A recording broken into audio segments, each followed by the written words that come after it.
Hello and welcome to the Spotlight.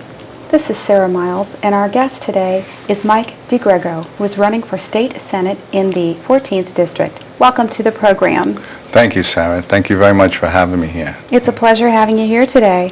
We have a lot to go over, so I'm going to get right into it. Okay. Tell us who's endorsing you and why you've decided to run. Well, the Republican Party has endorsed me, and I went to them back in last year and told them I would be interested. And when I was endorsed, I had to go win my convention in May. Yeah. And then just recently, in August, I was endorsed by the Independent Party. And the rest was history. The rest is history, and here I am. That's great. Well, Yeah. congratulations Thank for you that so much. endorsement. And I know that Thank you're you. not a career politician.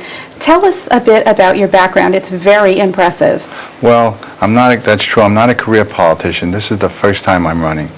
I'm not a lawyer, and I'm not a businessman with a secret agenda. I'm Right. just somebody that's running for the people, for all the people of the 14th District. Wonderful. With your heart. From the heart, that's correct. And a wonderful background. I happen to see on your materials here, I'm just going to read this off. Air Force Master Sergeant, Air Force Foreign Policy Lecturer, Forensic Detective, Mount Vernon PD, Certified Teacher, Volunteer Firefighter. I believe you were there at 9/11, a couple of days after it happened. Right, as a policeman. Yes. Okay, and Milford Inland Wetlands Commissioner, Religious Education Teacher in West Haven, Right. and also Connecticut Tree Protection Association member. That's a long list. Anything else? Yes, it is. Well, I'm also in the American Legion, and I'm retired Police Association, the RPA. Wonderful. Congratulations. Thank you so much. Distinguished career. And Catholic War Veterans. I'm also a member of that, too. And you also instruct catechism? Yes, that I right? teach in Our Lady of Victory in West Haven and Okay. St. John Vianney. Wow. I teach children from Pagels, Seth Haley, McCrill, and Bailey. Wow. Congratulations. Thank you. Thank you. Keep up the good work. And I'm glad that you're bringing that. I think it's refreshing to see this kind of a candidate coming forward. I do have some poll data. A recent Quinnipiac poll shows that 55% of independent voters disapprove of the way that the state legislature is doing its job. What's your response? Well, it's a one-party rule right now, and the independents are getting fed up with the way things are going. The governor just raised our taxes $2.6 billion over the next 2 years, and that's hitting the pocketbooks. It's right with the middle class, Oh, boy. and it's gotten out of hand. I don't know where it's going to go. Yeah. Now, as a retired police officer, you must be concerned about public safety here in Connecticut. How do you feel about the early release of prisoners? I'm appalled at that fact right off the bat, because as a police officer, when you go out on duty at 4 o'clock or 12 o'clock at night, you know you have to protect your community. Right. But they're adding more burden on the police officer to handle their job. Now, just recently, an innocent father who's working at a 7-Eleven was brutally murdered in cold blood during a robbery in Meriden back in June from an early release program. Oh, boy. And that right there is not worth the cost to release prisoners early from jail. 7,000 prisoners were already released under this program, but 10%, not 1%, not 10% have been rearrested. That's putting more pressure on your local police precincts and districts. That's putting more pressure on the courts and the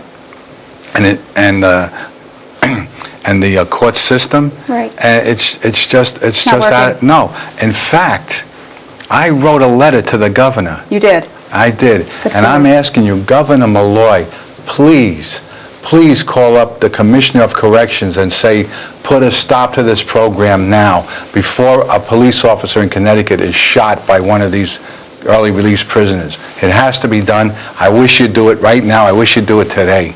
You can do it with one 30-second phone call and put a cease and desist to this order. Excellent. Very good. Well, here's another hot topic for you. Connecticut recently abolished the death penalty. What are your thoughts on that? Well, there again, I'll bring back the Meriden case. Right. This suspect, this perpetrator went in and killed this man in cold blood. After he gave him the money, he shot him. Now, if this law was still on the books, would he have thought twice? Would he have thought twice and said, let me not shoot this guy? There is no death penalty. However, as a police officer, as a street cop, I know what it is to face prisoners. I've faced criminal and stick-up men with guns and knives where I had to draw down on them. Right. And thank God New York State had the death penalty on the books at the time. Because I know in my own risk assessment that made them forget about what surveys would think or what different people would think. I know as a cop it made them think twice. That's right. It's a deterrent because they Correct. know they're not going to mess with you. Correct. You And mean now, business. That's right. And you took the right for a prosecutor till he lost his leverage when he has to come to court. All right, switching gears. Let's talk about taxes a little bit. How will you reform, reduce, and replace regarding taxes? Because you know it's a problem. Right. Well, Governor Malloy just passed that big increase I talked about. Right. But and he said that's going to solve our problems. What it did was it increased spending and raised our taxes. Governor Malloy right now is trying to figure out how he's going to raise taxes again for next year. But we're not going to find out about that because it's going to come out after the election. Oh, it was supposed to come out in October. They pushed the report back to November, so you won't know all the mismanagement that's going on. But the general public will not be aware of it. Right, You're getting until this after the information. election. You see, if spending is held in check, then taxes are going to be held in check. Right. And that's how. We need to rein in the spending. Correct. That's how we have to do it. Discipline. Exactly. Structure. Fiscal discipline. Boy. Fiscal discipline. What happened to discipline in this country? What's going on? Well, you have the one-party rule. Right. And there's special interests that have to be satisfied. And the governor, the legislator, and the Senate are all passing these laws, these spending bills, because they want to get reelected. I say enough is enough. Enough is enough. This has to stop here. Now, Connecticut never had a revenue problem. What they have is a spending problem. The spending is out of control. Now, Sarah, if you have a checkbook, right, what the state should be doing is looking at where we're spending. Right. Instead, they're looking at how we're going to raise revenue to pay for the spending. Right. Now, Sarah, you go home tonight, you open up your checkbook, you say, hey, I spent $1,000 this month, but I only took in $500. Doesn't work. No. So what are you going to do? You're going to freeze your spending. That's it. And you're going to Cut tighten back. your belt and cut back. Exactly. That's what this state has to Common do. sense. Exactly. What's happened to the common sense? Where did it go? Well, it's just into self-interest, and people are just doing what they think. So it's not really all for one and one for all. It's more, like you said, self-interest. Self-interest. That's what it is. That's what it is. It's not working in the bigger picture. Now, the increases in spending by the governor and the legislature. Anything else you want to add on that? Let's see. Well, is it hitting education? let me say what happened. Let me just go into one thing about this spending. All right. If you add up the debt of the state by every man, woman, and child, it comes to $8,000 a person. That's right. Okay? Now, years ago, when I was 20 years old and I was released from active duty with the Air Force, I worked for a bank. In 1972, unemployment was 18%. Right. Unemployment was nobody could get a job, but I got one working in this bank as a collector. And I saw how people, it was Bank Americard, today you call it Visa, but in the early days it was called Bank Americard, and people were living off the card. Okay. Now we as collectors had no problem with people living off the card, just make your payment. Make the payments. But people weren't.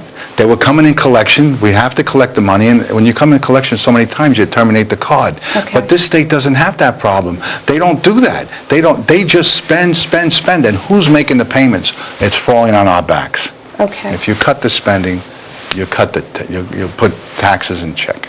Well, I want to go into education a little bit, because I know you're very passionate about that. Right. How would you improve education in Connecticut? In Connecticut, Well, you know, Sarah, I went to school, I graduated in 2002 with a master's in education. I started teaching high school. I was teaching math, science, English, history, music, Spanish, Italian, special ed, pre-K. I've been with the teachers. I've been with inclusion classes. I know what the teachers need and what they don't need as far as resources. Right. Now, the state imposes these state exams. So a teacher is teaching a curriculum, and they're teaching for the state exam. And it's sort of like a balance. But our test scores are gradually going down. They're going down. Why? We have to look at who's sitting up in Hartford behind a desk that never sees a kid. Let's take education is 10% of our budget. And that's the highest amount any agency in the state gets. If we could just figure out who these people in Hartford that sit around for the Board of Ed that never see a teacher, and find out what's their function, because we have to put that money into the classroom. I say, let's ask the principals and let's ask the teachers, what do you need to get the job done? So you're finding that some of these officials are out of touch. Correct. They don't know. No, and do we need all of this? No. Armchair quarterbacks? I don't think we can afford that. No. Really, and I don't think the people, the kids of the future can afford it. They're going to come out with no skills to offer, want a job. They're going to want to be CEO by Friday, and that's not going to happen. No. You know, it's just, it's a recipe for disaster. Okay, so let's talk about regulations. How would you stop the steady increase of business regulations in Connecticut? Well, that's one of my platforms, is for the small businessman. Good. He is the small, or she is the small wheel that turns the big wheel of our economy. That's right. And I've talked to a lot of small business owners, not one or two. I'm talking to dozens and dozens throughout the district. And what I'm hearing is, Mike, we're over-regulated. We can't move. Picture a man holding trying to pull a sled full of bricks. Right. And that's the burden that this state has put on him. He can't make a move. Every time you increase a fee, which is a tax, you're throwing another brick on. Every time you increase with more taxes, you're throwing a brick on. He can't hire our youth. We're spending all this money to educate our youth, and where are they going? If they're not going in the military, they're moving out of state. Right. Because unless their grandfather or their father has a business that they can go into, there's no reason for them to stay here. They're moving, they're leaving. Our natural resource, our own children are leaving the state because business don't have a shot. People have been telling me, Mike, Washington offered $50,000. If we spend $50,000, they'll give us a $5,000 break. That's not enough. I say give them at least $25,000. Exactly. Per Something, person. an incentive. Yeah. Especially for the businesses that hire under 10 people. They need help. We got to stop looking at them as an adversary, right, and look at them as an integral part of our infrastructure and growth. Community. Correct. Because it has to start somewhere. Right. If we don't build on something solid, it all just comes up from there. But we're Right. not getting that. No. Oh, it's terrible. All right, let's talk about jobs in Connecticut. How would you bring more jobs back to Connecticut? Well, this is, again, if we can inform an incentive for the businessman and give them something that other people are doing already that's attracting them down wherever they're going, to bring them back, to say, Right. hey, come on, fellas, let's work together. Tell us what you need. Yeah. Tell us what we can wipe out, because this spending and this overtaxing. It all goes together. All of these things are tied together. And that's why they're leaving. Yeah. That's why they're leaving. Was it Connecticut ranks something like 44? 44th. Because if a son gets out of college, or a daughter, oh, Dad, I want to start a business. Not in this state. You better go somewhere else. Well, Dad, you did it. Yeah, but I can't. It's not the same anymore. I want to change that around. Right. I want to change that around. I've been looking at different states that are favorable, and I think that Florida and Texas are coming up pretty good in terms Yes. of different tax structures, inheritance tax. That's right. Different things that people here pay heavily for. And it's New England, it's so beautiful here. People love the Four Seasons. We want to love our state. We want to get it back to work. So let's go back into Air Force, because that's a very interesting topic. You are retired Air Force Master Sergeant. Right. And Connecticut veterans, do you think they're being treated fairly and properly? I think our veterans are treated properly. Good. However, I know there's more veterans coming home every day from Right. Afghanistan. Right. And I have relatives that have just come home, and they're living in towns that take care of them. They are. Okay. But as somebody with 20 years in, I don't have skin in the game. To take a line out of Othello, I have a pound of flesh. Okay. So I will do whatever it takes to take care of the veteran and make sure that they're taken care of. They should With a be pound taken of flesh, care of of. 20 years behind me. Right. I'm not going to ignore any of their problems. Right. You know, as a retiree now, Yes. I find the state of Connecticut is going to tax my meager pension. Right. And I think that's unfair. Right. But there's also other affairs on the federal level with our health care and our TRICARE. But on the state level, we have the VFW and the American Legion helping out veterans. And if there's anything they need, my door will always be open to them. Good. It'll be a direct pipeline, because I'm not going to forget the vet, because I got a pound of flesh involved in You've here. been there. Right. And so you have an integral interest in them. You have shared experiences, at least can empathize with them and help them get Right. to services, some kind of structure and support, and make it an awareness that these people need to be respected and appreciated when they come home. Correct. After defending us. Correct. I mean, they really are our heroes, and they're amazing people that do these jobs. Now, you've talked about people moving to other states, young people, people of different age groups, and seniors are also evacuating? Seniors. Let me tell you about seniors. I'm a senior. Right. I have their concern at heart too, because I'm tired of what's going on in this state. People are being forced to, we're ranked 50th. 50th out of all the states for the worst place for a retiree to live. Right.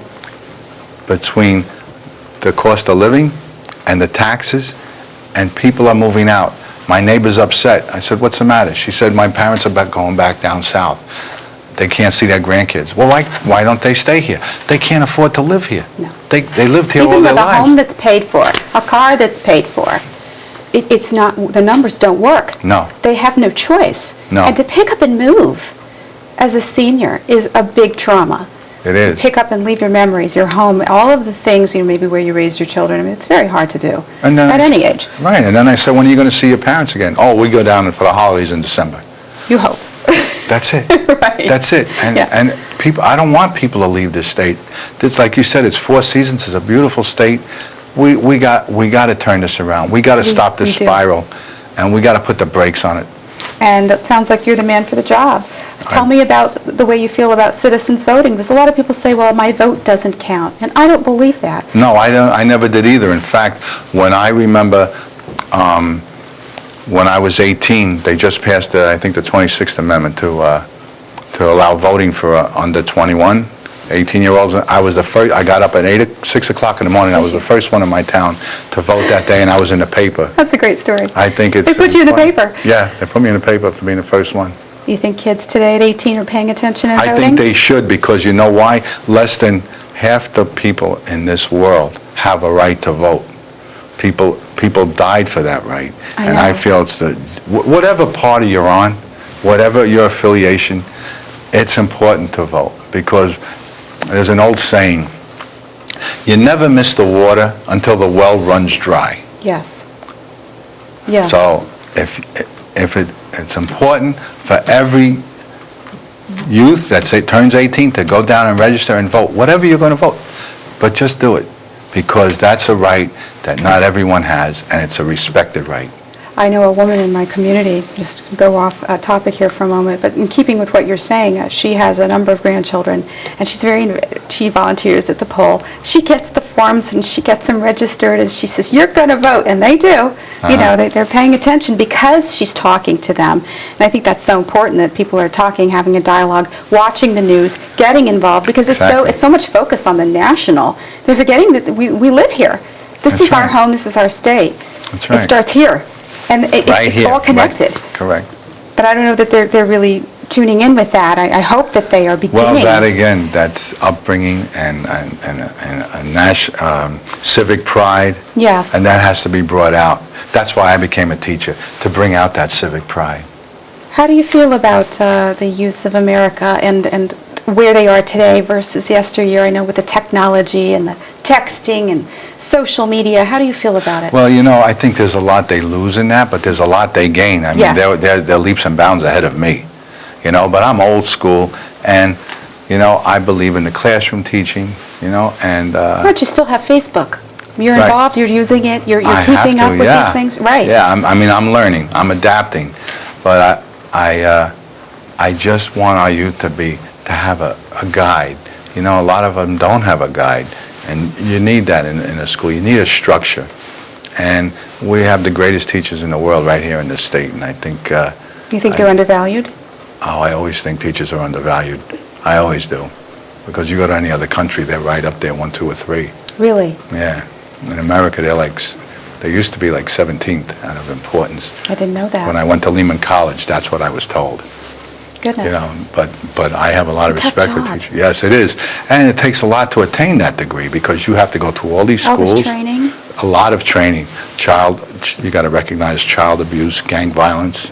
It's a whole network. It's no longer, let me get my master's degree and I'm going teaching.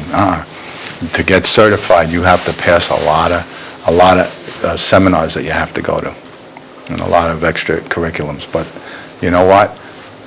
Teachers are number one in my book. Excellent. And for those that are just joining us now, my name is Sarah Miles, and our special guest today is Mike DeGrego, and he's running for state senate. We're having a wonderful, warm, candid chat here today on all things that concern you as a Connecticut citizen. What else do you feel compelled to share with us today? Well, What's on your heart? what's in my heart? I'm tired of seeing people leaving this state. Okay. And I'm tired of what's going on in Hartford. There's a one-party rule up there. I want some parity. And I say to the people, let me pack what they're doing up there in Hartford is criminal. Okay. You need a cop up there. You do. You need a cop up there. All right. Let me pack my bags and go to Hartford, so you don't have to pack your bags and leave this state. Connecticut. Right. We need someone that can get in there and uphold, to defend. And obviously you know this because you've That's right. served and you've defended our country. That's right. And people like you that do that job make it possible for us to have normal, happy, well-adjusted lives and have hopes and dreams and go to school and build businesses. Without people like you, I don't know really, after living in Europe and coming here, I don't know if people realize what they're facing and endangering to lose that ability right now. Yeah. What else do you have to share? Do you have anything special coming up on your calendar? Any public events that folks can come out and see you? Oh, yes. I'll be at the Hubble Mansion next Thursday night from Nice. 6 to 8. It's in Milford. And if you want to see the address, you can check out my Facebook at Okay. Mike DeGrego. Wonderful. And check out my Facebook, and I'll tell you what the address, what it is. And we've But- been putting your website up on camera here for folks today. Oh. Now, you're a pet lover too, right? Right. Would you have dogs? I have 2 golden retrievers, Comet and Orion. How old are they? Comet is going to be 14, and Orion just turned 9. And Wonderful. they're beautiful dogs. I love Now, them both. did you train them or have them from puppies or? I trained, I had them, all their lives. They're just wonderful dogs. They follow me wherever I go. They don't run away. They just stay with me. Well, I'm a pet lover too. Yeah. Unfortunately, we're running out of time, but I want to thank you Oh, you're for quite welcome. speaking with us, educating us today, and bringing all these issues to light. And Godspeed in your race for state senate. And viewers, please do your homework. Don't just vote for a name on a ballot. It's your state. This is Sarah Miles, and thank you for watching.